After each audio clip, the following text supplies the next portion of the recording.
हाँ चल। अस्सलाम वालेकुम। पीछे पीछे पीछे पीछे इतने रहना।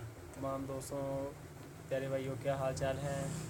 सबसे पहले हमारा चैनल सब्सक्राइब करें, लाइक करें, शेयर करें, कमेंट करें और हमारी वीडियो को ज़्यादा से ज़्यादा शेयर करें।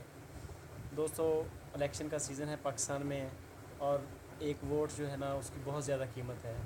इसको डालने से पहले बहुत ज़्यादा सोचना चाहिए कि हमने इसको किस मकसद के लिए इस्तेमाल करना है। ये अपने ज़ाती मफाद के लिए नहीं करना हिलना कि नहीं। हिलना नहीं। हमारी गली का फ़लाँ काम होगा, हमारी नाली बनेगी, हमारा ये काम होगा, सीवरेज का ये सड़क बनेगी।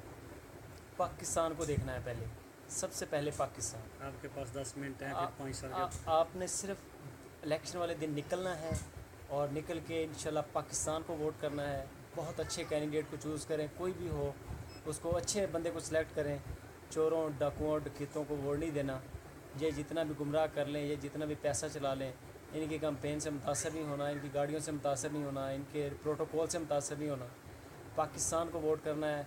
सबको ओके की रिपोर्ट देते जाएं, किसी के साथ अपने ज़ाती ताल्लुकात ख़राब ना करें, क्योंकि 5 साल हमने इधर ही रहना है। ये लोग जो हैं ये तो वोट लेके चले जाते हिलना हैं, जीतने हिलना। वाला भी चले जाता है, हारने वाला भी चला जाता है, लेकिन जो वोटर होते हैं वो तो गली मोहल्लों में रहते हैं। उनके साथ आपने तल्लक अपना ख़राब नहीं करना। सोच समझ कर वोट कीजिए, पाकिस्तान को वोट कीजिए। अल्लाह हाफिज़।